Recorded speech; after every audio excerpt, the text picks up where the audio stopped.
اعوذ باللہ من الشیطان الرجیم بسم اللہ الرحمن الرحیم رب اشرح لی صدری ویسر لی امری واحلل عقدۃ من لسانی یفقہوا قولی۔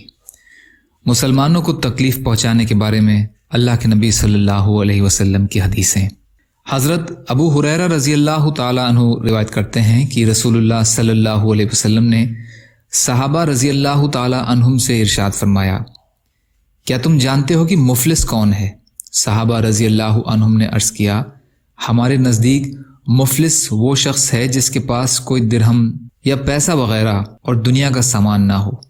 آپ صلی اللہ علیہ وسلم نے ارشاد فرمایا، میری امت کا مفلس وہ شخص ہے جو قیامت کے دن بہت سی نماز، روزہ، زکوٰۃ اور دوسری مقبول عبادتیں لے کر آئے گا، مگر حال یہ ہوگا کہ اس نے کسی کو گالی دی ہوگی، کسی پر تہمت لگائی ہوگی، کسی کا مال کھایا ہوگا، کسی کا خون بہایا ہوگا اور کسی کو مارا پیٹا ہوگا، تو اس کی نیکیوں میں سے ایک حق والے کو اس کے حق کے بقدر نیکیاں دی جائیں گی، ایسے ہی دوسرے حق والے کو اس کی نیکیوں میں سے اس کے حق کے حساب سے نیکیاں دے دی جائیں گی۔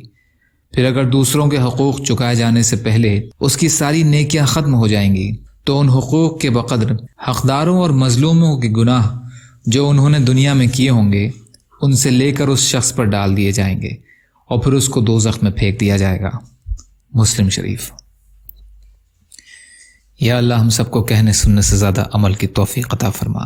یا اللہ جو مظلوم ہیں ان کی مدد فرما، جو پریشان حال ہیں ان کی پریشانیوں کو دور کر دیجئے۔ یا اللہ جو دنیا سے چلے گئے ان کی مغفرت فرمائیے، ہم سب کو دین کا کام کرنے والا بنائیے۔ یا اللہ تمام لوگوں کو دنیا اور آخرت کی تمام خوشیاں نصیب فرمائیے برحمتک یا ارحم الراحمین۔